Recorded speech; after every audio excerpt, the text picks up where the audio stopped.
mengandalkan Roundel dan juga seorang Erlan. Makanya kontes di area turtle kali ini, apakah ini masih mau dilakukan oleh para pemain dari EVOS yang perlahan tapi pasti sudah mulai mendekat dan akan dihentikan gerakannya oleh Bigetron. Cepet banget anjing. Karena turtle-nya juga Oke, bisa dikuasai. second turtle. Banyak yang bisa dilakukan sama Dar. Moreno cukup ada di posisi Mahal. yang terekspos dan sayangnya Ya Allah. belum bisa mengenai target yang diinginkan. Surijonya yang kebetot anjing. Breath of the Ocean juga yang sudah mulai dibuka. Team fight yang terus Dinosaurus, welcome. sepertinya tidak akan berlanjut lebih lagi setelah EVOS mereka Anjir nih Morenonya ngeselin banget anjing. objektif yang harusnya secara head to head Albert dengan Fredrin. Morenonya ngeselin banget guys, kepok-kepok terus anjing. Mungkin Assassin slash Marksman ini nggak terlihat sama sekali om. Wah, Erlana cair sih guys. Yang penting jangan ke wipe terus aja timnya guys. Epos main Eru ini. Assassin dari lawan. Jadi masih oke. Sania, welcome Sania sama Bungul tuh. Ada 1 atau 2 level different yang bisa dilakukan juga. Dan kalian untuk jalur rotasi dari Bigetron ini sudah mulai agak mengusik Erlan. Karena Erlan sudah tertahan. Gerobaknya terpaksa di ulti ya. Daripada turret hancur anjing. Aku ngerasa dari EVOS mereka cukup kekurangan damage sih. Hanya hangat.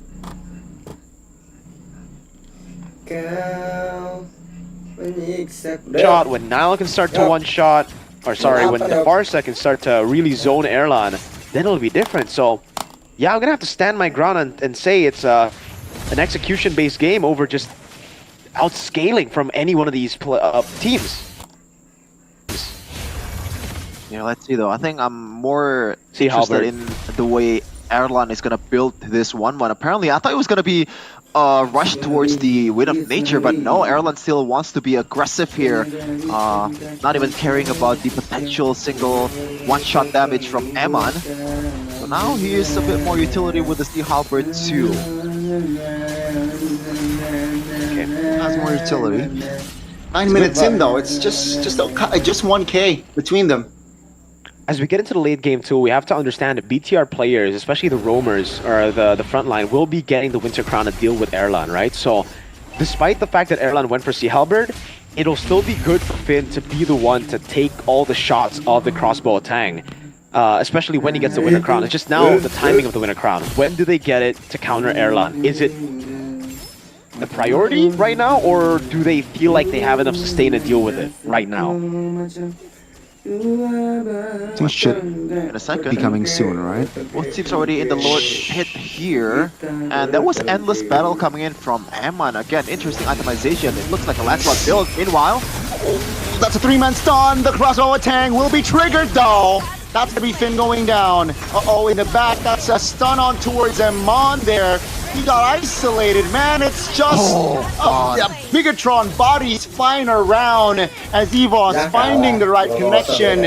Stand 5 as well. Mid turret falls. Ladies and gentlemen, EVOS will have the map. man, I guess this is the worry, Mirko. The fact that Eman, like, the execution has to be super precise to make this work, and he only has one shot. If he messed this up, then this is the result. EVOS just winning in all departments. Absolutely, and they weren't even able to keep Finn alive there. The crossbow tang was a bit too much to handle, and there you go, the window of opportunity. We were talking about a Winter Crown, but also the window for BTR will close as we get into Wind of Nature moments for Erlan. This marks the debut of Cho Goldlane, by the way. Yeah, Season 16 after last appearing in MPL Indonesia. Season 10 when used by Kabuki in Aura lost towards an EVOS. And this is usually also the... Oh, gotta wait for a second, Eman. Nonton though. Still has a Jet Kundo there to angle himself out. Lord though will charge top. I wonder what really made BTR pull the trigger towards the Cho, because this is something that's super unorthodox, and back then it was used towards heroes like a Beatrix to kind of be like this way of one-shotting a hero that has a lot of life steal, and you don't have to worry about the Beatrix.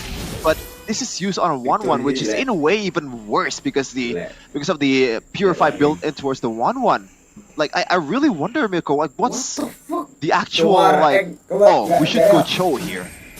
I don't know, man. I don't know. I was asking the same question, right? I guess for Turtle 1, they would be able to rotate, but then it would rely on them also just snowballing out of control from Turtle 1, which they kinda had in their winning. Oh, Amon's should be able to get. Oh, he isn't even able to get the pick on Albert. So Evo's gonna play it slow. BTR suffocated outside of their base. Can't even look for anything right now. No farm, no nothing. They're forced to just watch as Evo siege them down slowly but surely. Where again for BTR now, it comes down to Moreno and Nile. If they want to win this game, it's all up to them. If Nile and Moreno somehow are able to get some proper damage on the right targets in the team fights, it'll be great. Shogun as well, getting a good final slash to enable that to happen. Yeah, but that's a big ask though. Against this kind of composition, even Roundel, the guy that I thought it was gonna be, it's gonna be a tough game for him to kind of like go for Nile. But apparently, if you can target other members as well and complement Erlan's potential to deal damage, it really does not matter. This Kadena is more of a utility instead of the executor. And there's no Sky Piercer too, so there's no guaranteed execute, right? That you would usually expect from a Granger being here. So usually you would see Moreno deal a lot of damage, Nile as well, but you would have an executor like a Granger. Or even just the Yi Sun-shin being the main executor when you have people like a Ruby, Selena to lock people down. But in this particular moment, it's not looking good, right? It just looks like for BTR, they're just gonna have a lot of damage and nothing left to clean Evos up. Is it even a lot of damage though, Miracle? They want to engage. They found Erlan with a major pop. Seems like Erlan was able to keep this distance. Shogun failed to find the assassination. That's gonna be Shogun going down. AOJ finds Nile. Will pop that to stash away, but it seems like they will be able. No. Roundel still has that conceal energy, but seems like Nile will be able to keep the distance. Wow, what a connection there. What a defense from Erlan. Yeah, that's a tough pill to swallow if you're BTR. You thought you played good. You thought you really made this a good of an engage, and getting Erlan down was the key to winning the team fight because there's not much DPS that Evos can put out after Erlan goes down, but you just survived with a sliver of health, and with the help of the Inspire, he was up now. That's why the Wind Nature is just so valuable when you're on 1-1, because you have a built-in Purify, you have Sustain from the Inspire alone, and then you pop into Wind Nature, you're able to get away from Nile's damage, from Iman's damage, and even Shogun was walking up. Moreno has a ton of damage, yes, but he needs to land those shots, and he needs to be in range. And Evos, the rest of the team, did a great job at holding Moreno down, just so that he's a bit out of range. You gotta give props to Erlan though, not panicking in that moment, just having the composure to stay still, pop the Wind of Nature in time. Now he's built into a Melphic gun, should be, and it's going to be troublesome for BTR, because they were already struggling to close that gap between Erlan and the front line. 4K, the difference between Eman and also Erlan. This is a new territory for Eman, man. He's not used to this. He's not, but then again, he is on a chill. Lord will take care of the structure top. Biggotron shifts their focus on towards the bottom. On Shocker Pop, Glorious Pathway just to delay. Round finds Shogun. Oh no! That's gonna be Erlan though, taken down and AOT to the back. That's going to be one member of EVOS isolated, and that will be Sorizo. Seems like Biggotron will not be committing to that. They will though save the turret bottom side. Was that wise from EVOS? No, absolutely not. Correct me if I'm wrong, Mirko. Was that just turret shots towards Erlan? I believe so. A lot of that damage came from there, and BTR want to force the issue. Glorious Pathway! Without Erlan, let's say, Roundel off the rough ways. Albert in a tough victor! That's Amon! Burning the angle to find Albert. The mid-structure falls. That's going to be a Sorizo pumping the player. Has mortality. That's going to be key. Toronto provide cover, and Peel will be enough to save Sorizo, but here comes Erlan. That's a big turnaround, man. Right? They need to go for tier 2, maybe even tier... Oh, this could be a base tier to take if they play it right, but no, alright. They back away and they play it safe, but... Yeah, Erlan, way too aggressive, and the whole team was kind of disorganized there. Now, giving BTR a solid shot at turning things around. Because remember, Erlan will be very, very useful in the mid game. He'll be doing a lot of damage and he'll be untouchable. But once BTR get Winter Crowns, I would love to see the items again right now. Does Finn have Winter Crown? Because that would be a solid way to deal with it already, and they're already dealing with the side wave up top. Yeah, I think the worst thing is it turns from an endable position to an equal position in terms of economy. That's just like a big swing towards BTR's favor. And Airline looks like he wants to build the Rose Gold Meteor. Not sure what he swapped it up to. And there you go, Shogun. Miracle, your question has been answered. Winter Crown delaying the fight, making it super long, and that's what BTR need, because if you take a look at EVOS, all of them really are looking for one cycle of skills. A burst from Roundel with one cycle of his resources, Chorizo, Erlan. Albert and Kia are the only ones who kind of like going for long team fights, and those really aren't the guys you want to be relying on in the late game for the long team fights. So if BTR can weather the storm, somehow force out some of these resources, and then re-engage, this could be good. Mountain Chakra revealing everyone already, and Finn is ready to pop the Glorious Pathway, but a wave up top is going to stop them from looking from any pick. Seems like they will take the control. That's that's a cheeky steal from Bigatron. Glorious Pathway towards the back. Moreno trying to delay the process trading and zoning members. No way. Lord, though, unfortunately, will spawn immediately, so that's not really favorable for Bigatron. Okay, but it's still gonna have some usage here though. Eman, he wants to flank, but looks like he guarded the bushes for That's why they're here. delaying. Yeah, this is getting even worse right now for EVOS. How do they play with the waves right now is the question. Do they just leave the top lane and play with mid? I don't think it's strong enough, the Lord, at this point of the game to just play it solo. If it was an Evolved Lord, then yes, I think they would have just gone for the one straight push, maybe just two waves, mid and bot. But right now, they're going to have to play it perfect to win this game. Even despite the lead going back to them, the gold lead is kind of irrelevant at this point of the game. Eman is going to be the one ushering the wave into the lane, and EVOS will just clear it out. They have enough resources. They have enough frontliners. Mid lane will be slow pushing very, very slowly, and it does seem like BTR will have to make a move on... Well, just they have to make a move at this point, whether to utilize the wave in mid or bot, or to just let this Lord... I don't know. It doesn't look like they're just gonna go mid. Yeah, they just Seems want to like go so. right into the front door of EVOS. Let's see though what's gonna happen. Glorious Pathway invested. Mountain Chakra will reveal the members. Oh, that's a Petrify! Connecting onto her seal. That's Moreno though, providing cover. Structure in the mid will fall. Seems like now Bigatron will shift their focus towards the side lanes. Now the win con for EVOS is surprisingly even harder than BTR the mid game just now, because BTR, if Niall just not, you know, the only thing that Niall has to do is not to be overzealous, not to be, you know, not to do an overextension, so that Roundel cannot punish him. And Shoulder Slash! Oh, that's going to be the connection. Airline goes down, eliminated. And ladies and gentlemen, that might be the window that the Red Robots wanted. Now, the win is in front of their eyes. EVOS defends with 3. Base open. They will get the clear though. Bigatron will have to delay. It seems like bottom side, it's coming. Seems like Eman will clear the mid. That's the burst damage from Moreno.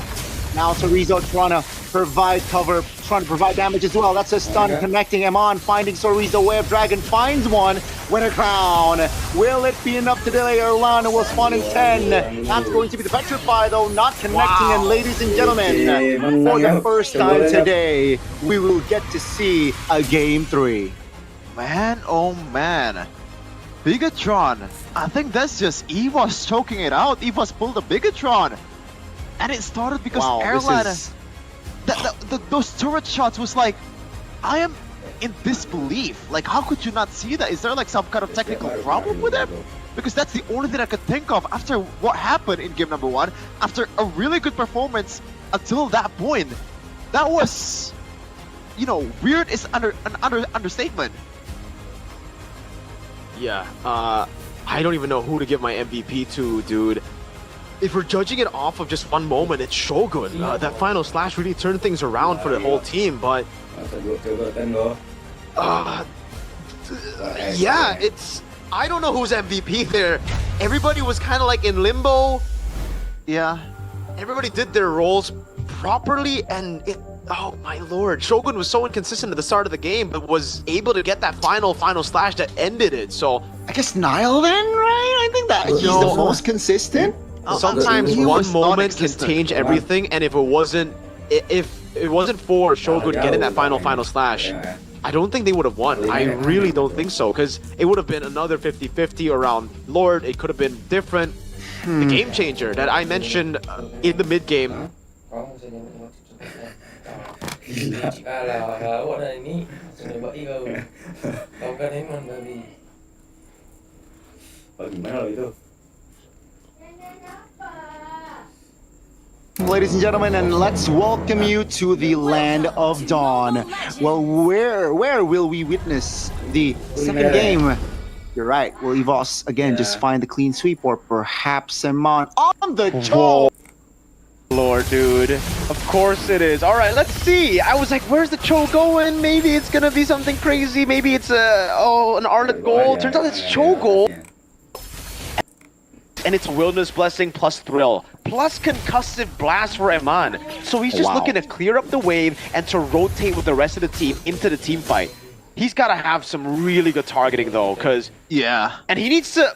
Man, really, you're up against a composition that's very 1-1 only centric, but there's no way to fully counter the 1-1 right now. Like, Eman's not going to be able to 1v1 the 1-1, right? Yes, but I think the idea is, especially in the late game, you have this mountain of like physical damage items so that you can just pretty much one-shot with a basic attack and Way of the Dragon and pretty much overwhelm Eman or overwhelm Erlan with the damage from long range from Moreno too. So I think that's the idea. Let's see though if it's gonna pay off, because the early game has to be a bit clean for Eman, and this is something new that we're seeing from Eman, man. Usually it's just marksman, and he is really damn good at it. I thought it was just gonna be Ruby Gold, you know, for safety, but no, they decided to go for something even crazier than the Ruby Gold, which is the Cho Gold. Tough Boots first item, Turtle already spawning, lane in the bottom lane. Does look like Eman wants to just shove it and rotate over, so let's see how quick Evos can deal with the Turtle. Let's see. It is going to be a classic 4v4 here in this first turtle. Seems like both teams just yanking the turtle at this point. Nile though. Eman's here. Pops the Mountain Shocker. Eman will join. It's a 5v4 now. EVOS, what do they go for? So Rizzo has the score and has the flicker. That's the final slash. Jumping! That's gonna be Nile though, securing it. Wow! Where Dragon lands. Rondo doesn't really find a clean connection there. Not the cleanest connection, but Finn is low. Bottom side is going to farm, so Rizzo isolated there. Bigatron keeping all 5 standing. Oh man, that was almost incredible from Roundel. Unfortunately, there's like 2 health bars, 1 health bars from pretty much everyone from the side of Bigatron. And Eman immediately made a difference. Might not have been the cleanest Cho out there in that team fight, but the fact that he was there as a 5v4 kind of like team fight really helps BTR. Yeah, and he was able to get the Way of the Dragon over to Roundel, right? So I think, yeah, not the cleanest, not the instant kill type of Cho, but he did a good job. It was also really good resets for the Shogun Vengeances constantly. Great final slash, by the way, to start the team fight there. Brought Albert right into the midst of it all, and it was chain CC together with Finn, so Nile would have free reign on Retribution. Mirko, do you feel a sense of deja vu seeing Cho Gold here? Your boy Max on Bigatron. Matt, back in the day. Is it Max or It Matt? was season 7 when they made it to the grand finals. Matt. Yeah, I'll mix that up. MATT. What a legend. And now going to the mid game here, 4 minutes has elapsed. BTR up by 2 kills. Roundel, this is, I guess there are options, there are targets, especially in Nile, but aside from that, he's gonna be a bit more precise. It's like the battle of precision from Roundel and Eman, man. This one-shot type of heroes. So it is the Have to Seize build that he's going for, by the way, in the itemization department. That's going to be a Fury Hammer into the tank build, normally for Arlet. Dreadnought Armor instantly for Albert, though. So a whole lot of respect to the ability damage, physical one from BTR. So Evos, I think now with the Dreadnought Armor already for Albert, he's going to have to go for the Athena Shield. And it's really up to Cerezo to deal damage and to threaten Nile and Moreno. If he can't get both of these guys down low in the team fight, it'll just be all BTR. But this time it's 4v4. Law and Order onto Key. Easy take there by Niles. Nice and easy. That's not a. I thought about Hephaestus too, Miracle, but that is actually War Axe from Eman. Oh, wow. Waves used. That's a final slash. That's a good stun. The crowd control chain there on towards Arizo, forced to use the Bravest Fighter Flicker defensively. So that's a great way to trigger that. It seems like they want to close the gap more. Will they be able to? Not this time. Yeah, I guess he needs to stay in Sheffin, so I understand the War Axe. In terms of especially staying in the lane and actually clearing it out, you're going to get poked down so much more later on as we get into the later stage of the game up against the 1-1. So going for the War Axe, additional sustain, and then maybe going for more burst? So it's like a different angle now completely. We expected him to just go for the assassination with a quick flicker combo on Jeet Kune Do. Now it could just be quick flicker combo on Jeet Kune Do and staying in the fight to deal more damage as we get on to the mid to late. Oh man, I'm not sure though. I think the Spell Fam is kind of a waste to put on a show, but I think Eman knows better than me. He definitely has practiced this and, you know, cooked this up in the lab. And apparently War Axe is gonna be the solution here. Oh man, this is very